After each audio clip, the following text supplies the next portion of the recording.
ومن سيئات أعمالنا من يهد الله فلا مضل له ومن يضلل فلا هادي له ونشهد أن لا إله إلا الله وحده لا شريك له ونشهد أن سيدنا مولانا محمدا عبده ورسوله الذي أرسله بالحق بشيرا ونذيرا وداعيا إلى الله بإذنه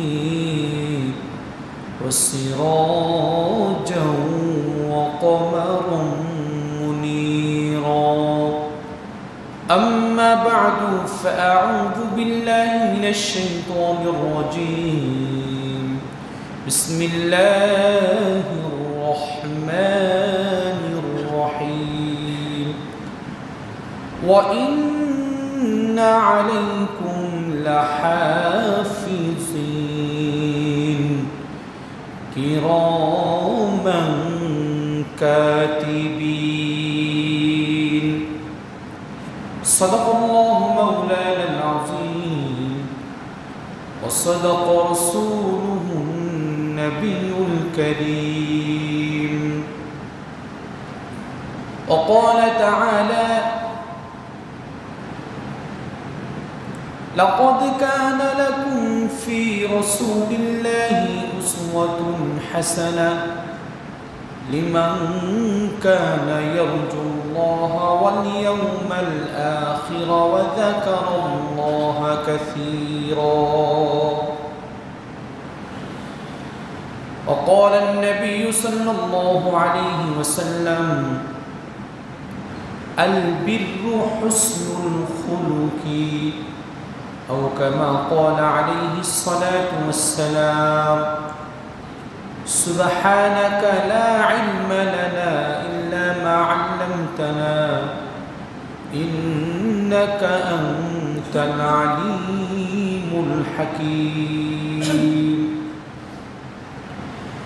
إن الله وملائكته يصلون على النبي يا أيها الذين آمنوا صلوا عليه وسلموا تسليما اللهم صل على محمد وعلى آل محمد كما صليت على إبراهيم وعلى آل إبراهيم إنك حميد مجيد اللهم بارك على محمد وعلى آل محمد كما باركت على إبراهيم وعلى آل إبراهيم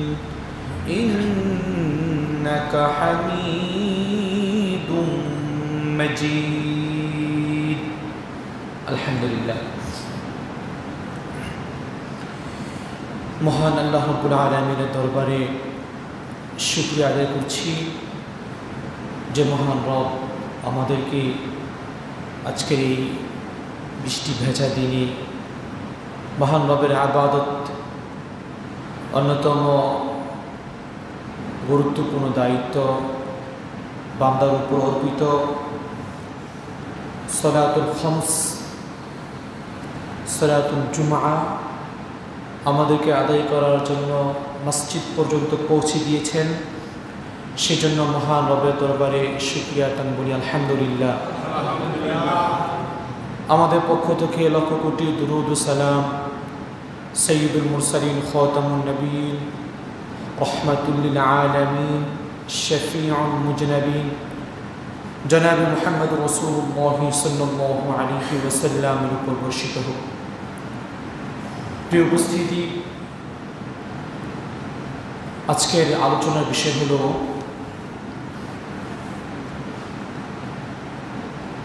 চরিত্রবান যুবকের আদর্শ হযরত মুহাম্মদ সাল্লাল্লাহু আলাইহি ওয়াসাল্লাম এই সম্পর্কে আলোচনা করব। আলোচনার শুরুতে ওই সমস্ত ভাইদের আত্মার মাগফিরাত কামনা করছি, যারা চলমান পরিস্থিতিতে শহীদ হয়েছেন, নিহত হয়েছেন। আল্লাহ রাব্বুল আলামিন তাদের সকলের রূহগুলোকে জান্নাতের উচ্চ মাকাম দান করে সকলে বলেন আল্লাহুম্মা আমিন। যারা অসুস্থ হয়ে হসপিটালে অবস্থান করছে, আল্লাহ রাব্বুল আলামিন তাদেরকে যেন দ্রুত পরিপূর্ণ শিফা দান করেন। চলমান বাংলাদেশের পরিস্থিতি যেন আল্লাহ রাব্বুল আলামিন স্বাভাবিক করে দেন, সেই ফয়সালা যেন আল্লাহ রাব্বুল আলামিন করেন। জনসাধারণ সার্বিকভাবে মানুষ যেন স্বাধীনভাবে সুন্দরভাবে চলাফেরা করতে পারে, আল্লাহ রাব্বুল আলামিন যেন এরকম পরিবেশ পরিস্থিতি তৈরি করে দেন। আমরা ওরকম আশা এবং আল্লাহ রাব্বুল আলামিনের কাছে ভিক্ষা কামনা করছি। আল্লাহ রাব্বুল আলামিন আমাদের এই ফরিয়াদকে কবুল করুন, সকলে বলেন আল্লাহুম্মা আমিন। এর উপস্থিতি, আমি আপনাদের সম্মুখে সূরাতুল ইনফিতারের দুইটি আয়াতে কারিমা তেলাওয়াত করেছি। আল্লাহ রাব্বুল আলামিন বলেন, ওয়া ইন্না আলাইকুম লাহাফিজিন। আল্লাহ বলেন, অবশ্যই আমি তোমাদের উপরে তত্ত্বাবধায়ক নিযুক্ত করেছি। আমাদের উপরে, আমাদের কথা হচ্ছে ইন্না আলাইকুম, অবশ্যই তোমাদের উপরে তত্ত্বাবধায়ক নিযুক্ত করেছি। তারা কারা? কিরামান কাতিবিন। এরা হলো কিরামান কাতিবিন, যে ফেরেশতাদের নাম আমরা বহুদিন আগ থেকে বুঝগান হওয়ার পর থেকে শুনে আসছি। একটু চিন্তার বিষয় এটা। আমি গতকালকে আমাদের মাদ্রাসায় ক্লাস 4th শ্রেণীর ক্লাস 4-এর আল আকাইদুল ফিকহ এই বইয়ের মাঝে পৃষ্ঠা উল্টাতে গিয়ে এটা আমার মানে এটা পিছনে পড়া, সামনে পড়ল। ভাবলাম যে না, এটা নিয়ে একটু কথা বলতে হবে। কোরআন কারীম যারা পড়ে, যারা কোরআন কারীমের অর্থগুলোকে সাথে পড়ে, এরা অনেক বিষয় জানতে পারে। গোটা কোরআন কারীমে আল্লাহ কি বলেছে, কোরআন কারীমে আল্লাহ একাধিক বিষয়ে কথাবার্তা বলার পর, অনেক বিষয়ে কথাবার্তা বলার পরে মাঝে মাঝে বলছেন এই কোরআনটা হলো চিন্তাশীল যারা আছে এদের জন্য চিন্তার বিষয়, যারা ফিকির করে, যারা চিন্তা ভাবনা করে, গবেষণা করে, এদের জন্য গবেষণার বিষয় এই কোরআনটা। আমি কালকে বাড়িতে যাওয়ার সময় ভাবলাম ওয়া ইন্না আলাইকুম লাহাফিজিন, যে আল্লাহ তোমাদের উপর তত্ত্বাবধায়ক নিযুক্ত করে দিয়েছে কিরামান কাতিবিন। তাহলে তো আমার কোনো ছাড় নাই। কিরামান কাতিবিন এরা হার ওয়াক্ত অলওয়েজ আমার সাথেই আছে। আমি যা করতেছি সবগুলো লিপিবদ্ধ করতেছি। আর এই কিরামান কাতিবিনে লিপিবদ্ধ এই আমল কিতাবগুলোকে লিপিবদ্ধ এই খাতাকে বলে আমলনামা। এই জন্য একটু চিন্তা করতো ক্ষণিক সময়। আরে আমি গতকালকে আমি বৃষ্টিতে চলমান ছিল, এশারের সময় গিয়ে আসর মাগরিব এশা একসাথে পড়েছি বিভিন্ন কাজের কারণে এমনি তো চিন্তা করলাম কিরকম কার্তিক কিন্তু লিখে ফেলছে। আমি নামাজ আমি বাজার করছি, বৃষ্টি ভিজে ভিজে বাজার করছি, তারপরে গ্যাসের সিলিন্ডার বাড়ি দিয়েছি, মানে দুনিয়াবি কাজে ব্যস্ত ছিলাম, কিন্তু তাই সম্ভবত নামাজ পড়তে পারি নাই। তো কিরকম কার্তিক মতো লিপিবদ্ধ করে ফেলছে। আর এই আমল নামা তো কি করবে, দেখাবে জবাব দেখো তুমি অমুক তারিখে 1 তারিখে এই যে তুমি এমনি বাজার করছো, সে সম্ভবত নামাজ পড়া নেই। তাহলে যে পার পেয়ে যাবো, ছাড় পাবো, এমন কোনো সুযোগ নেই। বিষয়টা বলার উদ্দেশ্য এটা, আমি আপনি যা করছি আল্লাহ রাব্বুল আলামিনের পক্ষ থেকে নিযুক্ত দায়িত্বরত যারা আছে এরা কিন্তু সব লিপিবদ্ধ করছে পরিপূর্ণভাবে। দুনিয়া সিসিটিভি ক্যামেরা ফাঁকি দেওয়া যায়, কারেন্ট চলে গেলে জেনারেটর আসা আগ মুহূর্তে কি করা যায়, ক্ষণিক সময়, কিন্তু এটা কোনো ফাঁকি নেই। এই জন্য আমরা যে কাজগুলো করি, ইতিপূর্বে করে আসছি, একটু চিন্তা করে দেখবেন যে আরে আমার এই কাজগুলোর জন্য আমি, আমার এই অন্যায়গুলোর জন্য আমি জবাব দিতে পারবো কিনা। আমার কাজগুলোর জন্য যদি আল্লাহ রাব্বুল আলামিন আমাকে জিজ্ঞাসাবাদ করেন, তাহলে আমি কি বলবো, আমার জবাব দেওয়ার কোনো রাস্তা আছে কিনা।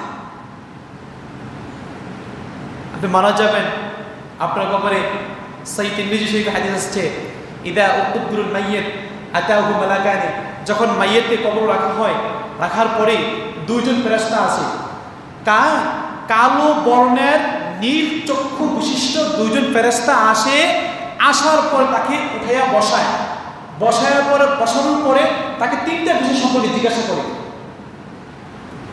আল্লাহ, রাসূল, তোমার দ্বীন অর্থাৎ তোমার ধর্ম কি, তুমি কোন ধর্মের, তোমার আল্লাহ কে ছিলেন, তোমার প্রভু মালিক কে ছিলেন, তোমার নবী কে ছিলেন। চিন্তা করলাম, এদিক থেকে আবার আমার একটা বিষয় মনে পড়ে যে আমরা মানুষদেরকে প্রাথমিকভাবে ধর্মীয় জ্ঞানটা শেখার জন্য কেন বলি। যেমন আজকে যদি একটা স্টুডেন্ট সে পঞ্চম শ্রেণী পর্যন্ত ধর্মীয় জ্ঞানে পড়াশোনা করতো, তো চতুর্থ শ্রেণীর ক্লাসে এই বইটা তার সামনে পড়তো, সে কিতাব ঘাটতে পারবে। পড়তে পড়তে পড়তে পড়তে সে একটা সময় ওরে বাপরে, এখানে তো লেখা আছে মারা যাওয়ার পরে ফেরেশতারা আসবে, আসার পর কি করবে, তখন তার ভিতরে একটা ভয় জাগতো যে না, আমি যা কিছু করছি বা যেভাবে চলতেছি আমাকে এগুলো জবাব দিতে হবে, আর আমি এগুলো জবাব দিতে পারবো না, আমাকে কঠিন শাস্তির মুখোমুখি হতে হবে, আর এই শাস্তি সহ্য করার মতো না, এই শাস্তি আমি দিতে পারবো না।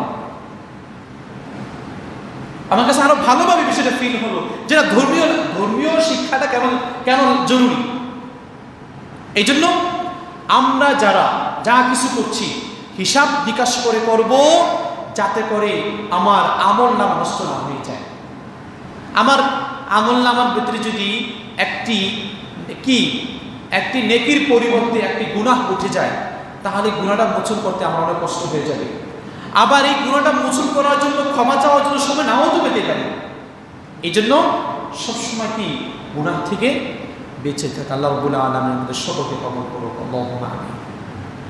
তো আমাদের ধারাবাহিক সংক্ষিপ্ত তাফসীর কোরআনের আজকের সূরাতুল বাকারার ৮ নম্বর রুকু ৬২ নম্বর আয়াতে কারিমা থেকে শুরু হচ্ছে। বিসমিল্লাহির রহমানির রহিম।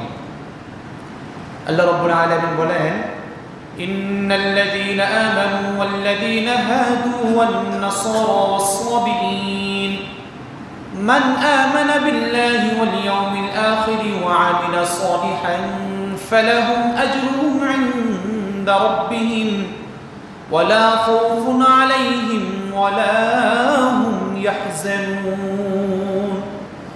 আল্লাহ বলেন, যারা মুসলমান, যারা ইহুদি এবং খ্রিস্টান ও সাবিঈনগণ, এদের মধ্য থেকে যারা আল্লাহ ও কিয়ামত দিবসের প্রতি ঈমান এনেছে এবং সৎ কাজ করেছে,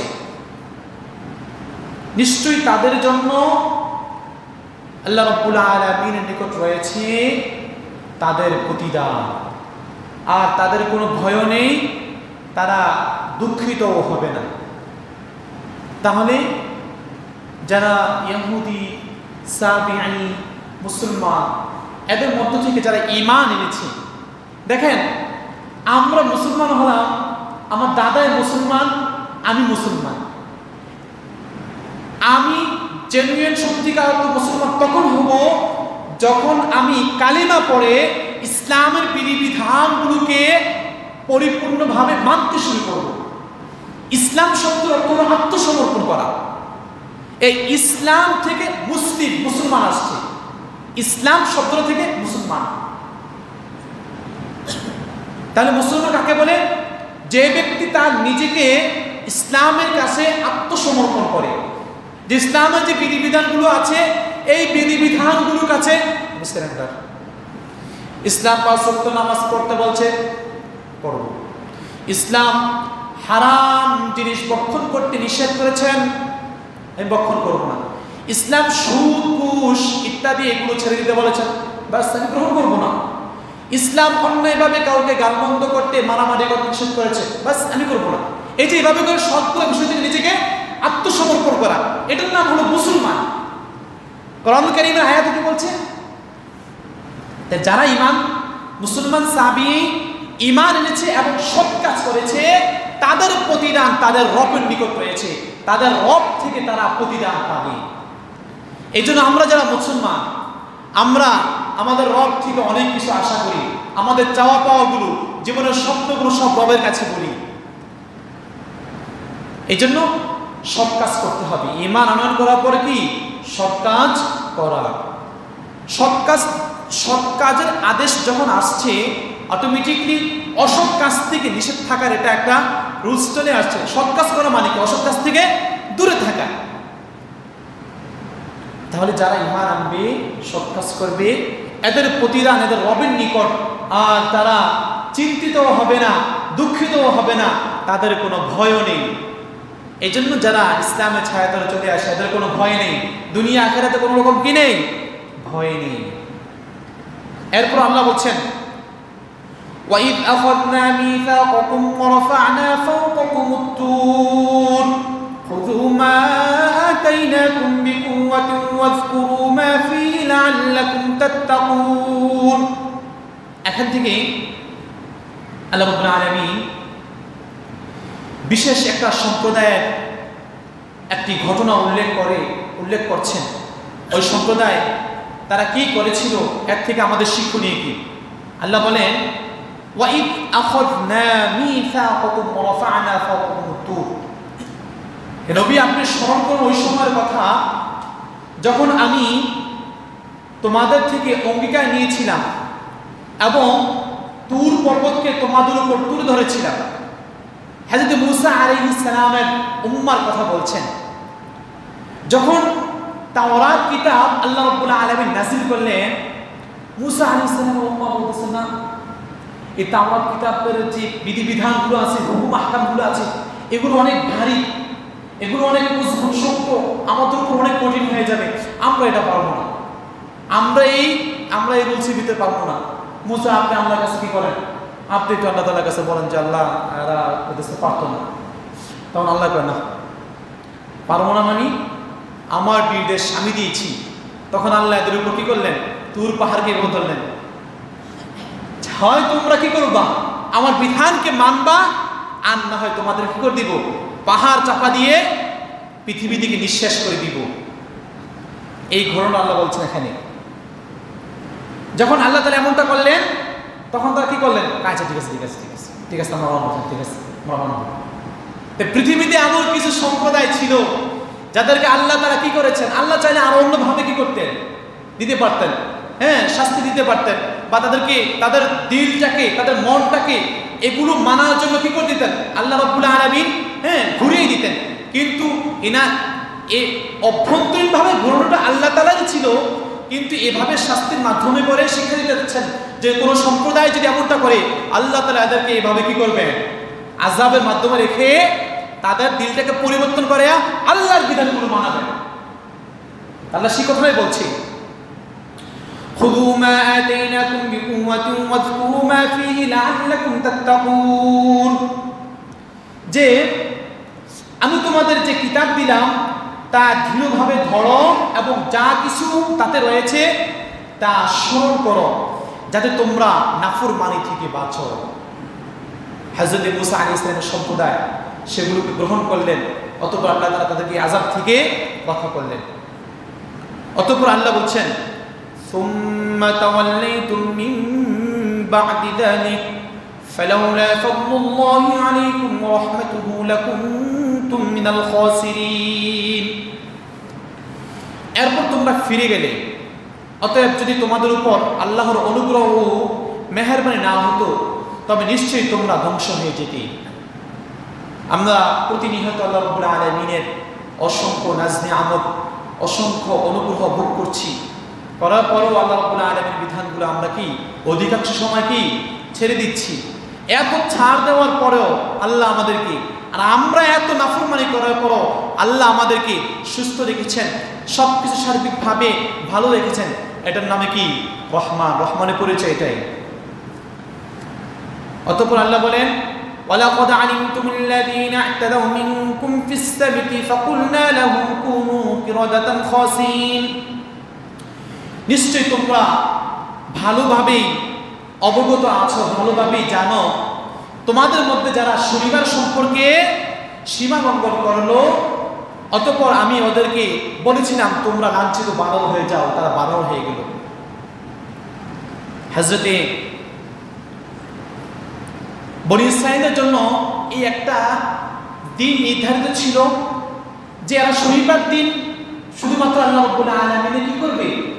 ইবাদত করবে। এটা আল্লাহ রাব্বুল আলামিনের পক্ষ থেকে ছিল, এবং ওই দিন ইবাদতকে ছেড়ে মাছ শিকার করাটা কি ছিল? নিষেধ ছিল। কিন্তু ওরা সেদিন আল্লাহ রাব্বুল আলামিন ইবাদত করে নাই, মাছ শিকারে লিপ্ত হয়ে গেছে। অতঃপর আল্লাহ রাব্বুল আলামিন বলেন তোমরা বানর হয়ে যাও। আল্লাহ রাব্বুল আলামিনের হুকুমে তারা কি? সবাই বানর হয়ে গেছে। আকার আকৃতিতে দেহগুলিতে বানর, কিন্তু বুদ্ধি মস্তিষ্কে ওরা মানুষের মতো ছিল। একে অপরকে দেখতো, দেখে কান্না করতো, কিন্তু বলতে পারতো না, জবানে কথা বলতে পারতো না। এভাবে 3 দিন থাকার পর সবাই মারা গেছে।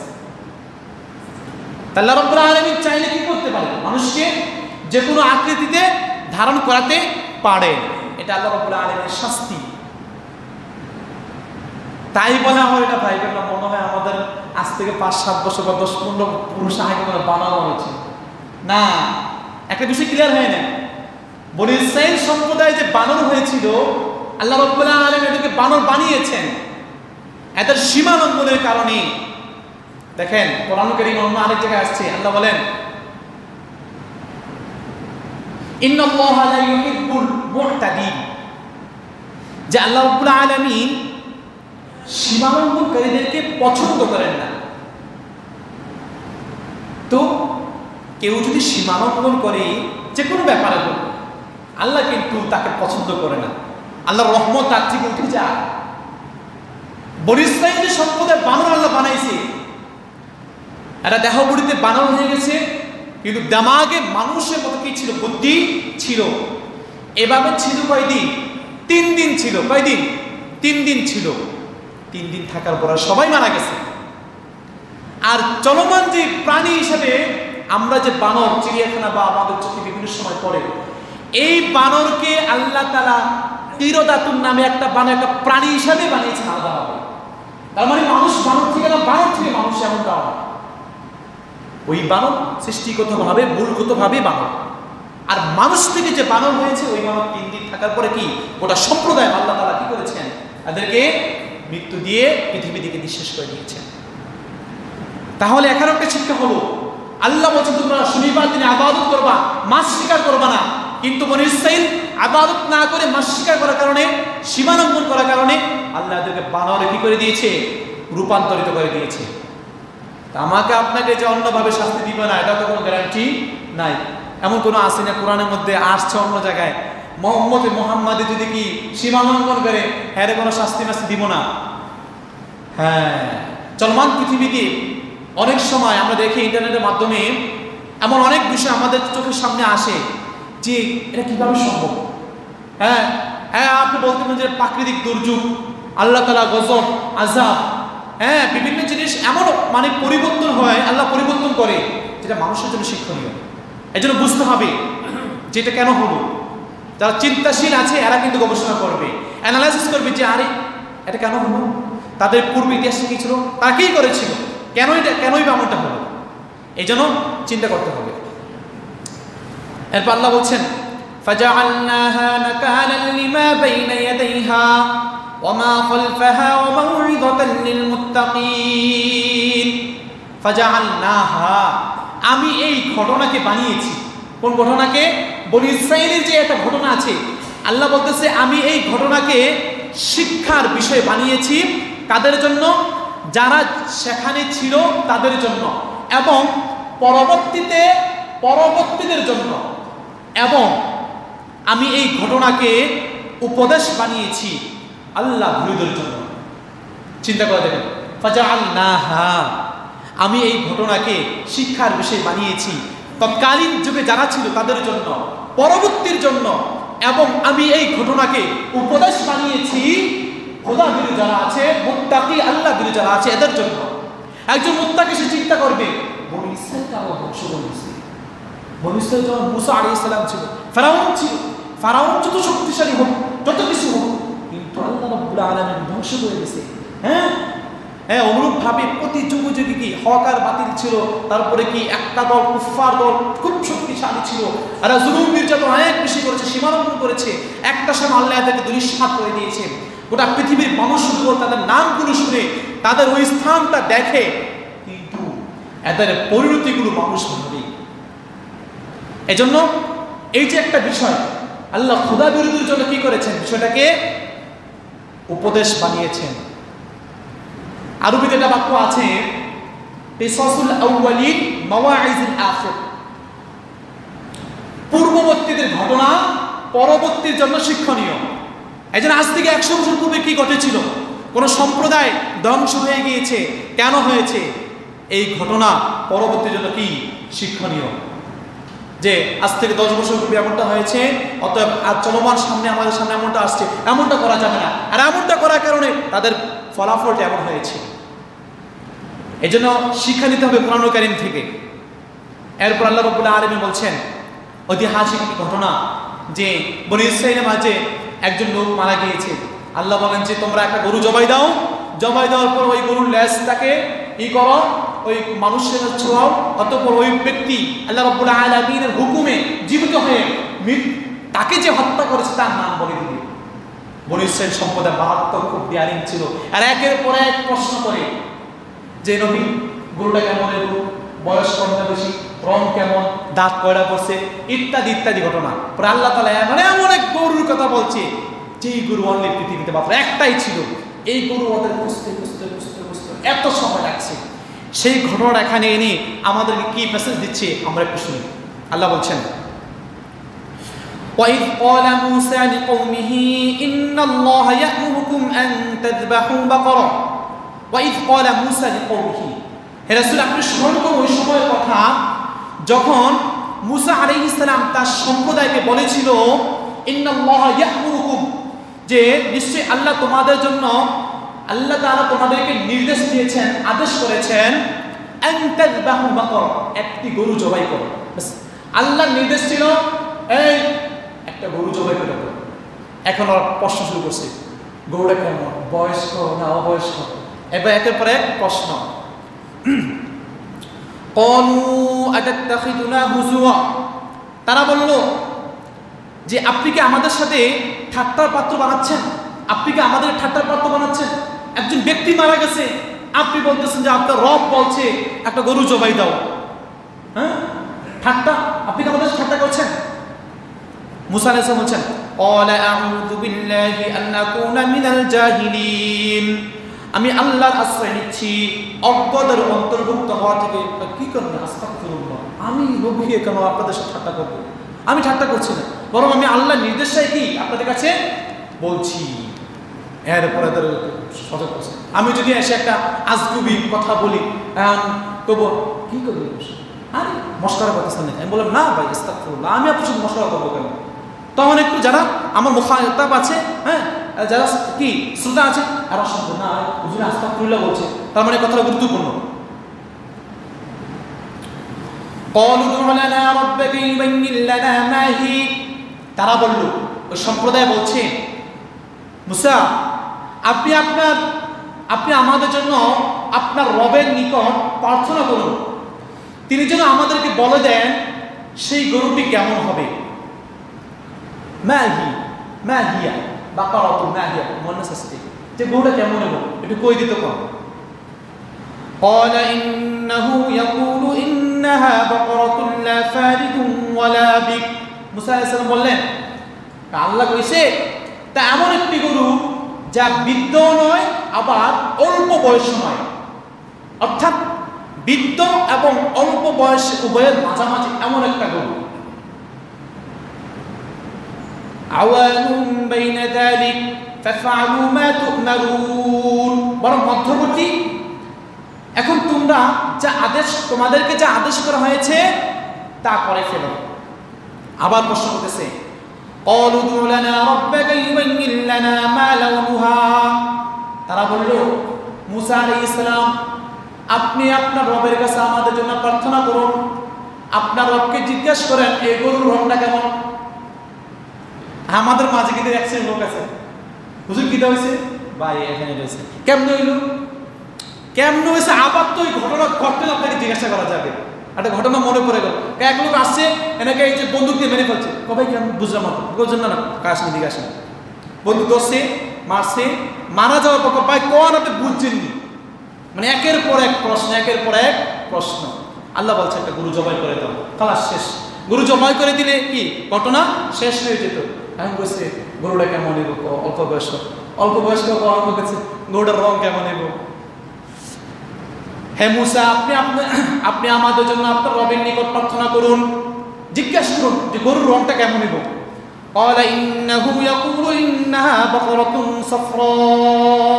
তিনি বললেন,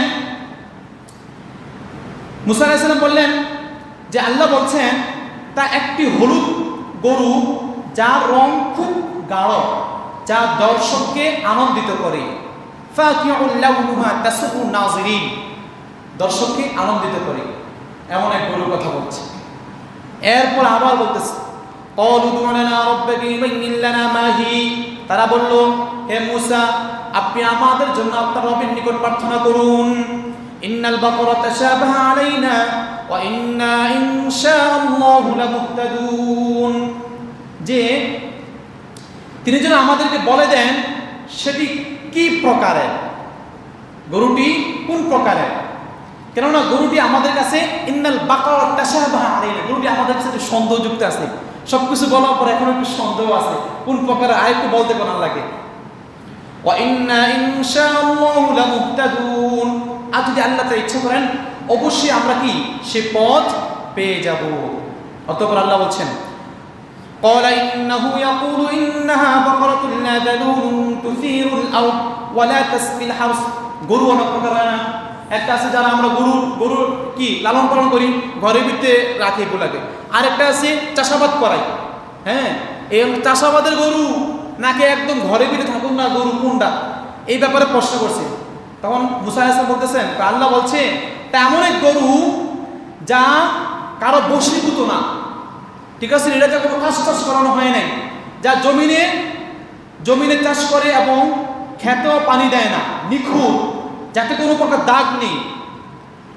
এরপর ওরা বলতেছে অলু আল আন, হ্যাঁ এতনে বুঝছি, আল আন এতনে বুঝছি গরুটা কোন প্রকারের গরু, জিত্তাবিল হক, এতনে আমরা পরিপূর্ণভাবে বুঝতে পারছি গরু কোনটা। ফাযাবাহুহা ওয়া মা কাদু ইয়াফআলুন, তারা বলল এখন আপনি সঠিক কথা এনে দিয়েছেন, এখন আপনি সত্যটা কইছেন, বুঝতে পারছি আমরা। অতঃপর তারা ওই গরু খুঁজা কি করছে, অন্য এক বৃদ্ধা মহিলার এই একটা গরু ছিল, অনেক খোঁজাখুঁজির পর, তাফসীরি কিতাবের মধ্যে লেখা, অনেক খোঁজাখুঁজির পর একটা গরু পৃথিবীতে ছিল। এই গরুটা কি করছে, এরা আনছে, আনার পরে কি করছে, আল্লাহর নামে জব দিছে, ওই ব্যক্তি জীবিত হয়ে তাকে হত্যাকারীর নাম বলে দিয়েছে। এই জন্য মুসা আলাইহিস সালামের এই সম্প্রদায়, এই যে এখানে তাফসীরি কিতাবের মধ্যে অনেক লম্বা কি এই ইতিহাস লেখছে, ঘটনা লেখছে যে এই এমনটা করার কারণ কি ছিল, এর থেকে আর আমাদের শিক্ষণীয় কি। এই জন্য আমাদেরকে সবসময় কি করতে হবে, একদম প্রথমেতে সূরা আল ইনফিতরের যে আয়াত থেকে আমরা তেলাওয়াত করেছি, আমাদেরকে হিসাব নিকাশ দেওয়ার জন্য একটু সজাগ থাকতে হবে। আমাদের কিরামান কাতিবিন, তত্ত্বাবধায়ক নিযুক্ত আছে আমাদের কাছে, আমরা কখন কি করছি সব কি করছেন, লিপিবদ্ধ করছেন। আর এই লিপিবদ্ধকে বলে কি আমলনামা, যে আমলনামা বান্দাকে ময়দানে মাহশারে দিন ভালো হলে দিবে ডান হাতে, আর খারাপ হলে দিবে কি বাম হাতে। আল্লাহ রাব্বুল আলামিন আমাদের সকলকে আমাদের এই তত্ত্বাবধায়ক যারা আছে এদের উপর ভয় করে, এদেরকে যিনি বানিয়েছেন সৃষ্টিকর্তা তাকে ভয় করে বেশি বেশি করে সৎ এবং নেক কাজটা তৌফিক দান করুক। গুনাহের কাছ থেকে আল্লাহ রাব্বুল আলামিন আমাদের সকলকে হেফাজত করুক। ওমা আলাইনা ইল্লাল বালাগ। আসসালামু আলাইকুম ওয়া রাহমাতুল্লাহি ওয়া বারাকাতুহু। যারা সুন্নাহ পড়েন সুন্নাহ পড়েন।